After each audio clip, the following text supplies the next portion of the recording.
Boa noite, queridos irmãos e amigos da Igreja Batista da Freguesia na Ilha do Governador.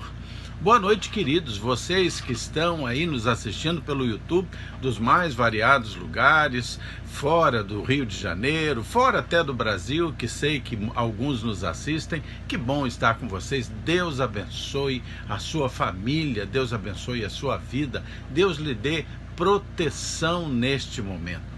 Que Deus abençoe todos vocês. Lembrem-se que as nossas programações acontecem terça, quarta e quinta às 19h30, é o Oração e Ação. No domingo, às 9 horas da manhã, nós temos a Escola Bíblica Dominical, 10h30, culto matinal, 3 horas da tarde, Escola Bíblica Dominical Kids, e às 19h30 o nosso culto em família. Você está convidado para todos esses momentos com Cristo. Quero lembrar motivos de oração do dia de hoje. Nós estamos agradecendo a Deus os aniversários de várias pessoas, a Ermita e o Alberto, esse casal querido que está morando em Arraial do Cabo, fazendo aniversário. Estamos agradecendo a Deus pelo aniversário do Hugo, do Joel, da Elás, da Cristina Torres, da Rosiane, da Valéria Rezende, do Antônio e também da Dora, e aniversário de casamento de Vanessa e Rafael Bento. Orando pela saúde da Ana, esposa do pastor Ulisses Torres, da Rejane, da Marilac, do Agnello, da Janice, da Márcia, do Jerônimo e da sua família também. Pedindo a Deus que dê consolação à família do pastor Benoni Miranda, que partiu para a eternidade. Vamos orar sempre pela Ana Clara, filha de Andréia e Joel. Oramos sempre pelos nossos governantes, oramos pelos profissionais de saúde, pelos pastores, pelos missionários, oramos pelos mais vulneráveis, pela campanha de vacinação no nosso país e oramos pelo nosso país. Ore todos os dias pelo Brasil, ore pela salvação do Brasil, ore pela restauração do nosso país. Deus está fazendo uma obra no nosso país e a Bíblia nos ensina a orarmos pelos nossos governantes. Se você desejar participar nas campanhas sociais da Igreja Batista Freguesia, a Igreja Batista Freguesia está distribuindo cestas básicas para o entorno, pessoas que estão passando necessidades, famílias que passam fome. Cada cesta básica tem um valor de R$ 57,00, uma cesta bem sortida, com bastante quantidade, e vai certamente minorar a fome de determinadas famílias do entorno nas comunidades. Então, você pode ver aí os dados bancários da nossa igreja, se você quiser participar. Nós participamos também de outros trabalhos. Nós arrecadamos caixas de leite para idosos no trabalho da Casa do Ancião Batista, em Campo Grande, no Rio de Janeiro. Muitos idosos ali são acolhidos. Então, se você quiser doar leite, pode fazer da mesma maneira. E também fazemos doações, fazemos um trabalho numa instituição que faz a recuperação de dependentes químicos. Um trabalho muito bonito. 60 homens por vez estão sendo ali acompanhados, assistidos. Precisam muito das nossas doações. Alimento, roupa de cama, roupa de banho, material de higiene do local, material de higiene pessoal, sapatos, roupas masculinas. Você pode doar, certamente isso será bênção. Boa noite, irmãos, tudo bem? Estou de volta aqui, estamos de volta, eu e Lari mais uma vez aqui de casa. Parece que voltamos alguns meses no tempo, mas como o pastor já tem falado e eu comentei também mais cedo, estamos passando por um processo de reforma lá no 65, alguns ajustes para quando a gente voltar estar tudo certinho. Então, nesse momento, eu e Larissa vamos fazer aqui um momento de louvor, mas na próxima semana, mesmo não estando na igreja, vamos ter a Sueli, vamos ter a Clarinha e mais alguns componentes no grupo de louvor aqui junto com a gente, beleza? Hoje a mensagem é especial, preparada pelo Paulo, pelo irmão Paulo. Então daqui a pouco, logo após o momento de louvor, teremos essa mensagem especial. E na primeira canção vamos cantar A Um Rio, que é uma música bem antiga, bem legal também. Se você já conhece, aproveite para louvar ao Senhor, e se você não conhece, louve ao Senhor também. Use a legenda aqui embaixo para lembrar essa letra e para aprender essa letra se você não conhecer, tá bom? Vamos louvar ao Senhor.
que nos guarda, que nos cura e alegra os nossos corações, que nos guarda, que nos cura e alegra os nossos corações.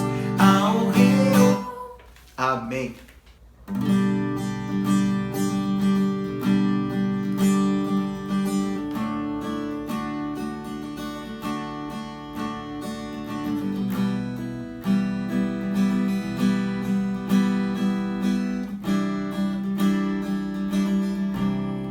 Eu olho para a cruz eu vou do seu sofrer participar, tua obra vou cantar, meu Salvador na cruz mostrou o amor do Pai, o justo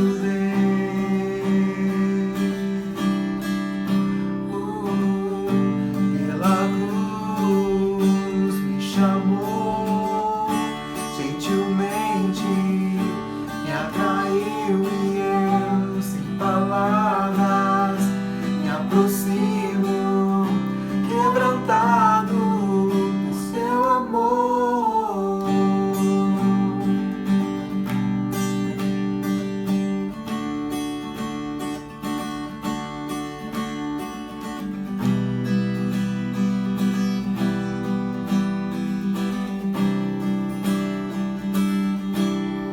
Imerecida vida,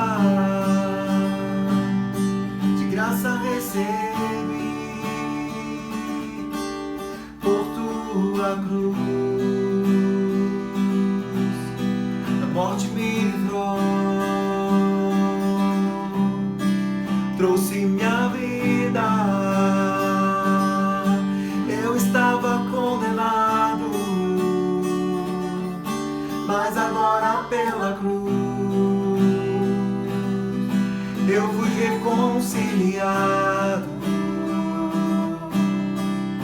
Oh, pela cruz me chamou gentilmente, me atraiu e eu sem palavras me aproximo, quebrantado por seu amor.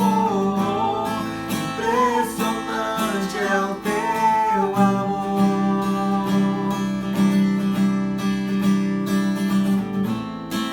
Me redimiu e me mostrou o quanto é fiel.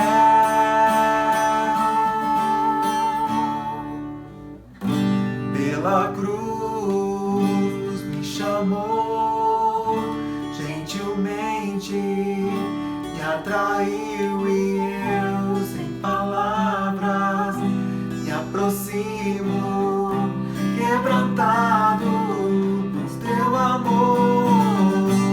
Pela cruz me chamou gentilmente, me atraiu e eu sem palavras me aproximo, quebrantado por seu amor. Oh, oh, oh, oh, quebrantado por seu amor.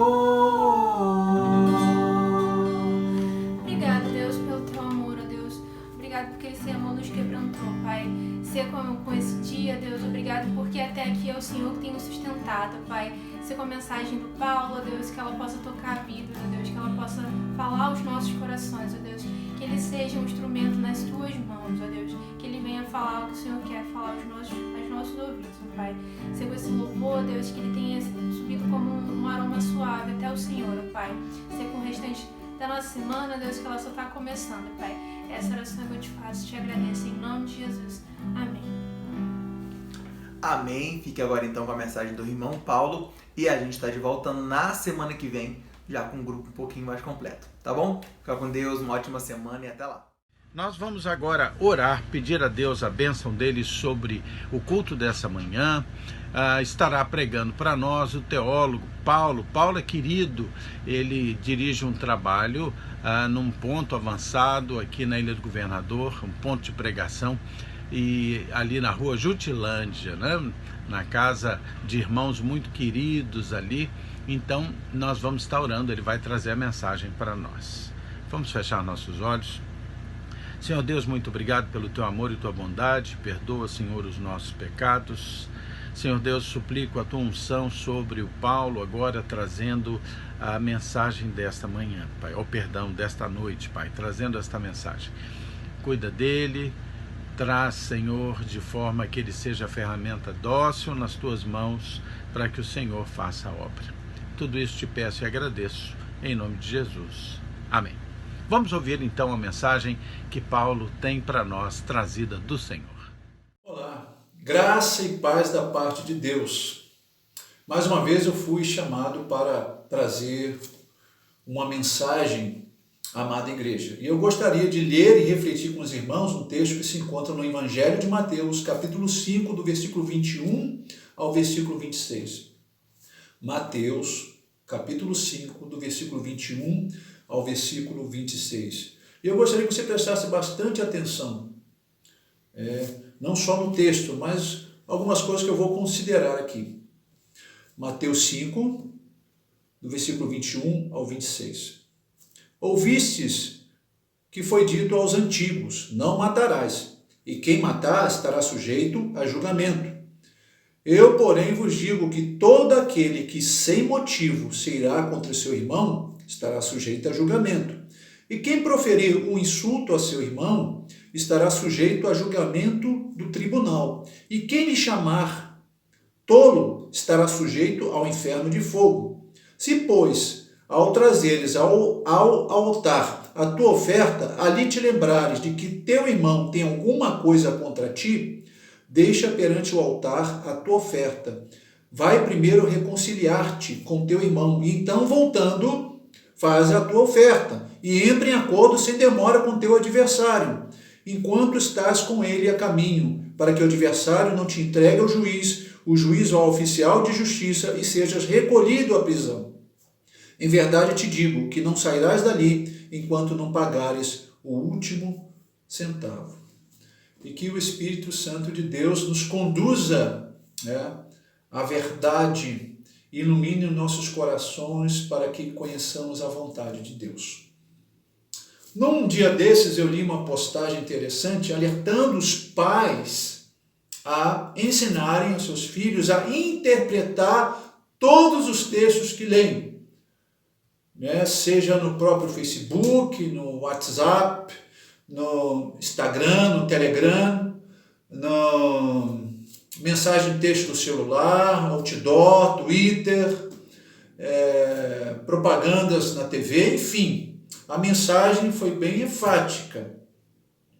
Olhando para o nosso contexto, é importante observar um número absurdo de discrepâncias e desvios doutrinários, fruto de interpretações equivocadas.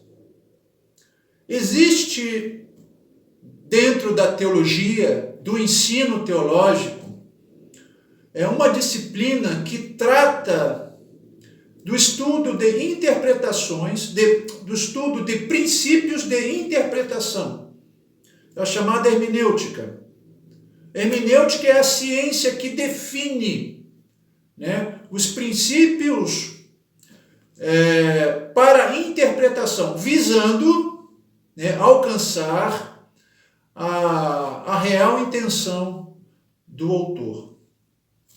Ao estudar a origem da palavra hermenêutica, você encontrará uma ligação com a cultura grega, onde existiam muitas pessoas que criam na existência de uma gama de deuses, no qual o deus superior era Zeus.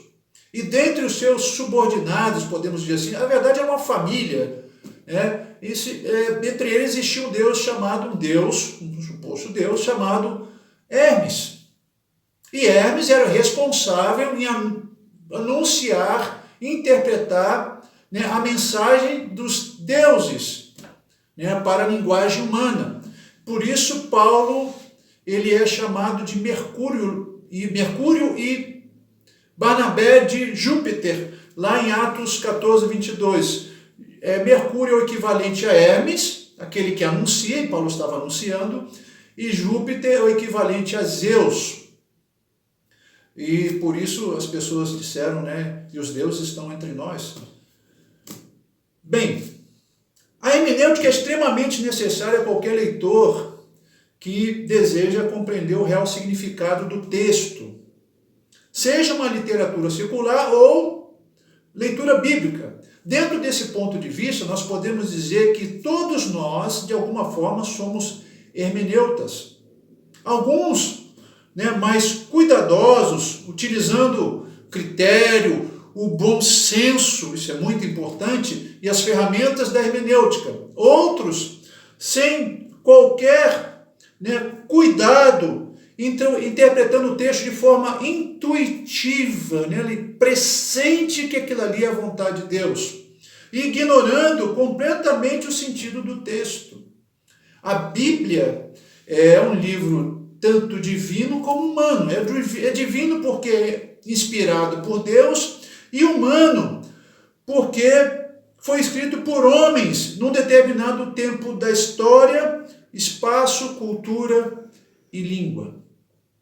Para ressaltar a importância da hermenêutica, eu gostaria de relembrar um momento importante na história da igreja, a Reforma Protestante. Na verdade, a Reforma Protestante foi uma reforma hermenêutica. E se não ocorresse essa reforma hermenêutica, nós estaríamos até hoje presos nos laços da Igreja Católica Romana. Certa vez o Dr. Russell Shedd, numa palestra sobre hermenêutica, disse algo interessante. Se um pregador não buscar com toda avidez o real sentido do texto, certamente ele não pregará a palavra de Deus, e sim ideias. E ideias também atêm fogo no coração. E aí, por que eu estou falando tudo isso? Porque Jesus no texto está tratando de um problema hermenêutico. É um problema de interpretação. E veremos que o quanto isso é danoso à igreja. Versículo 21 e versículo 22. Diz o texto: ouvistes o que foi dito aos antigos, não matarás, e quem matar estará sujeito a julgamento. Eu, porém, vos digo que todo aquele que sem motivo se irá contra o seu irmão estará sujeito a julgamento. E quem proferir um insulto a seu irmão estará sujeito a julgamento do tribunal. E quem lhe chamar tolo estará sujeito ao inferno de fogo. Jesus começa o texto dizendo: ouvistes o que foi dito aos antigos. E essa frase ela é repetida pelo menos 4 vezes no Sermão do Monte. Ouviste o que foi dito aos antigos, não matarás, e quem matar estará sujeito a julgamento. Jesus apresenta um problema que estava ocorrendo na interpretação do 6º mandamento, da lei de Moisés, do Decálogo, dos 10 mandamentos. Na época existiam pouquíssimas cópias, e tudo era feito manualmente, por isso era caro e inviável. Então, os mestres da lei, eles interpretavam a lei e ensinavam oralmente ao povo. E estes ensinavam seus filhos oralmente também. E assim a mensagem era transmitida de geração em geração, oralmente, que nós chamamos de tradição. Versículo 22. Eu, porém, vos digo. Essa expressão é de extrema relevância, pois ela enfatiza a autoridade de Jesus Cristo. Não como os profetas no Antigo Testamento, que iniciavam as suas profecias dizendo: assim diz o Senhor. Aqui Jesus: eu, porém, vos digo. né? É Deus reinterpretando a sua própria lei. E a intenção de Jesus não era anular a lei repassada pelos antigos, né, pela tradição rabínica, e nem realizar alguma adição da lei, e sim questionar a interpretação. O problema era um problema hermenêutico, né? O significado do conteúdo. Aqui está o problema. E Jesus mostra que os antigos e os mestres da lei e a tradição estavam interpretando o texto superficialmente.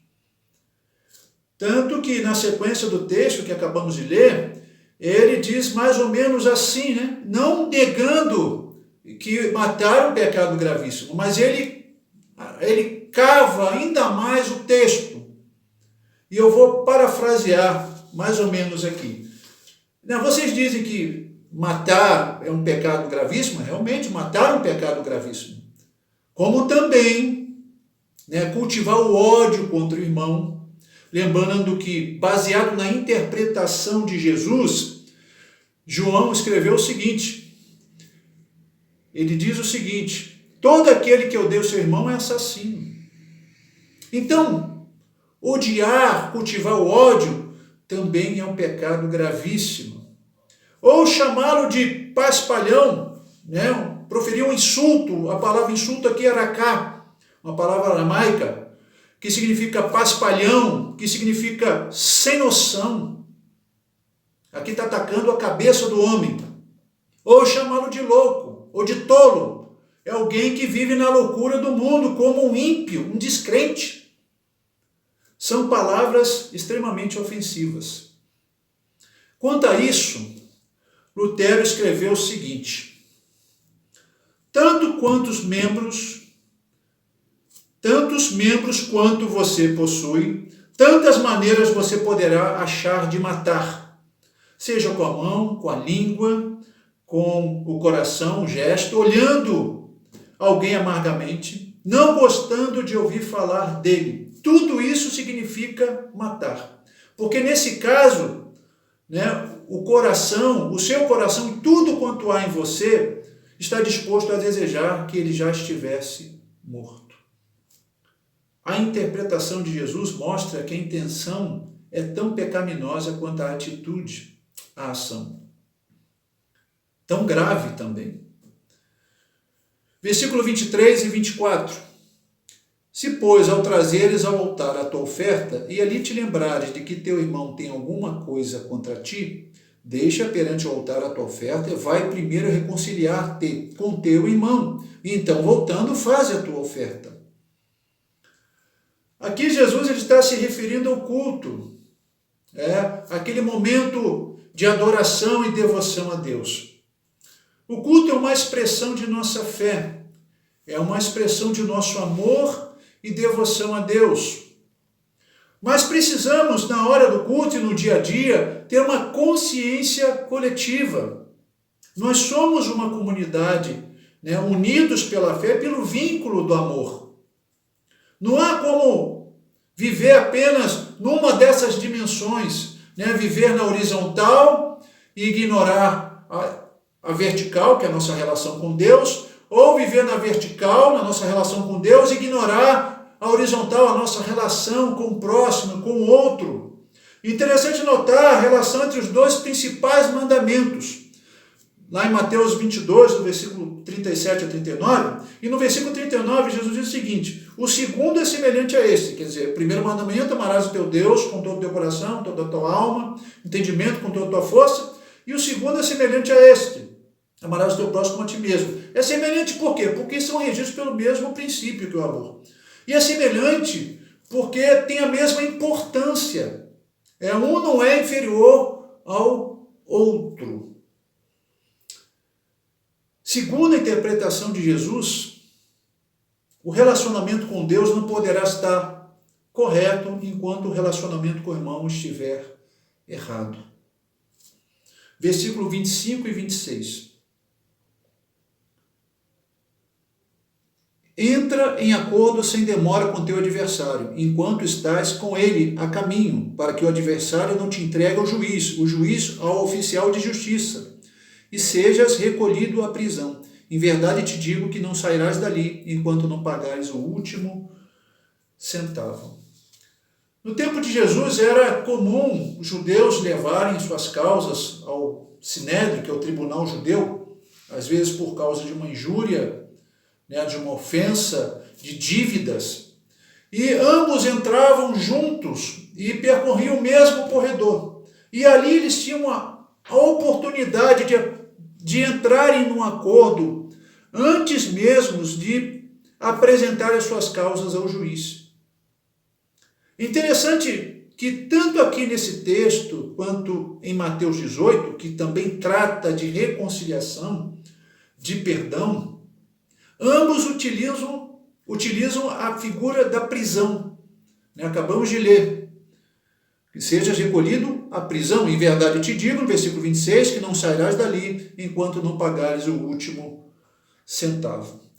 Tudo indica que o cristão ressentido, por mais que tente, não consegue desfrutar de uma plena liberdade, espiritualmente falando, porque sua relação com Deus é afetada e, consequentemente, toda a sua vida também. Não é à toa que dizem que o homem ressentido é o carcereiro da sua própria prisão.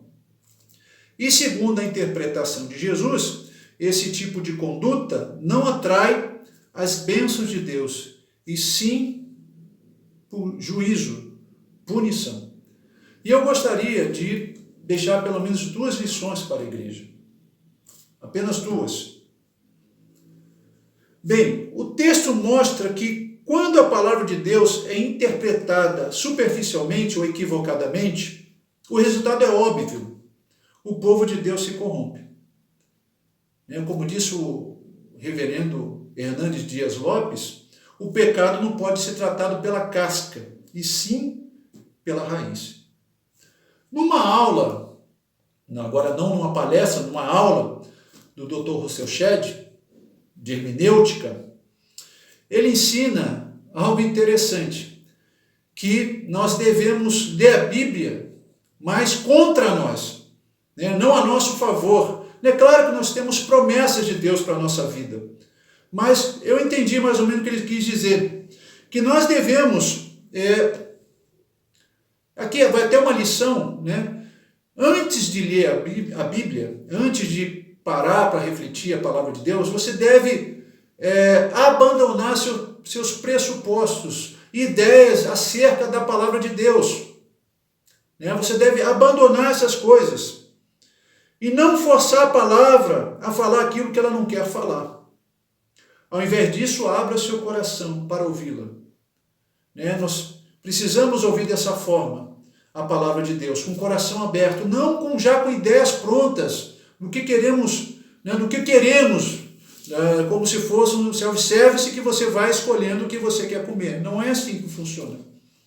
Então, eu entendi que Russell Shedd quis dizer nesse sentido de que a Bíblia às vezes está contra nós. Na maioria das vezes, como um espelho, como diz Tiago. E a segunda lição, que eu gostaria de deixar à igreja, é se você entende que precisa entrar em acordo com alguém, perdoar, acertar as contas, faça o quanto antes. Não desejamos ver Deus enfadado com o nosso culto, como aconteceu no contexto do profeta Malaquias, a ponto de Deus até preferir ver as portas do templo fechadas, porque eu estou tratando de um contexto aqui de culto, é isso que Jesus está falando, da oferta. Creio que existem muitas pessoas ressentidas dentro da igreja. Eu não falo da nossa igreja, mas a igreja no geral, porque eu tenho conversado com pessoas. E por orgulho ou por falta de amor cristão, não sei, não acertam as contas, não perdoam. E isso, de alguma forma, interfere em nossa relação com Deus como comunidade. E eu já ouvi relatos e testemunhos de igrejas que quando os membros, os irmãos resolveram se reconciliar, acertarem as contas, a igreja experimentou de um mover do Espírito Santo, uma igreja tradicional, de um crescimento espiritual e de um crescimento numérico. Então, eu deixo aqui esse texto para que venhamos refletir nesses tempos difíceis de pandemia. Que Deus nos abençoe e que nos ajude na interpretação da sua palavra, no entendimento e na compreensão da sua vontade para nossas vidas. Um abraço aos irmãos. Deus abençoe. Paulo, muito obrigado, querido. Deus te abençoe, abençoe sua esposa Rejane, que Deus continue abençoando você neste seu ministério. Que Deus te abençoe. Vamos orar agora, encerrando a programação desta noite. Vamos lá, feche seus olhos, lembre das pessoas à sua volta, interceda por elas, seus parentes, seus amigos, seus vizinhos e os desconhecidos que precisam conhecer a Cristo também. Feche seus olhos. Senhor Deus, muito obrigado, Senhor, pelo teu amor. Perdoa, Senhor, os nossos pecados. Pai de amor, suplico tua bênção, Senhor, sobre estes aniversariantes, Senhor, sobre aqueles que estão enfermos também, Senhor. Ó Deus, tu tens o poder, Senhor, para a cura. Cremos nisso, Senhor. Abençoa, Senhor, os pedidos que aqui foram feitos de oração. Senhor, abençoa os nossos governantes, Senhor, fortalece os bons. Senhor, dê sabedoria, intrepidez, proteção aos bons governantes. Fala o coração e a mente daqueles que ainda são maus e corruptos, mas que eles possam se arrepender, que eles possam ser alcançados, Senhor, pela mensagem, Senhor, de transformação e reciclagem das suas vidas, Senhor. Ó Deus, a nossa súplica também se estende, Senhor, àqueles que, ainda que ouçam tua mensagem, ainda que possam se arrepender e deixar, Senhor, a posição de serem maus para serem bons governantes, se assim não o fizerem espontaneamente, Senhor, a nossa súplica é que eles possam dar lugar a outros nessas funções de mando e governança, Pai. Senhor Deus, quero também, Senhor, suplicar que o Senhor abençoe os profissionais de saúde, pastores, missionários, os mais vulneráveis, Senhor. Suplico que o Senhor salve o nosso Brasil, Senhor. Abençoa a nossa igreja, Senhor. Abençoa a nossa igreja no retorno às atividades presenciais, Senhor. Ampara, Senhor, que em todo momento o Senhor nos una e reúna novamente, Senhor, que possamos ser um agente transformador do Evangelho, Senhor, nesta ilha do governador. Une-nos, Senhor, eu te suplico a cada dia no teu amor. Tudo isso te peço e agradeço em nome de Jesus. Amém. Queridos, Deus abençoe vocês. Tenham uma noite abençoada. Estaremos juntos agora na quarta-feira, às 19h30, pelo YouTube, no Oração e Ação Estudo Bíblico. Vamos nos ver lá. Até logo.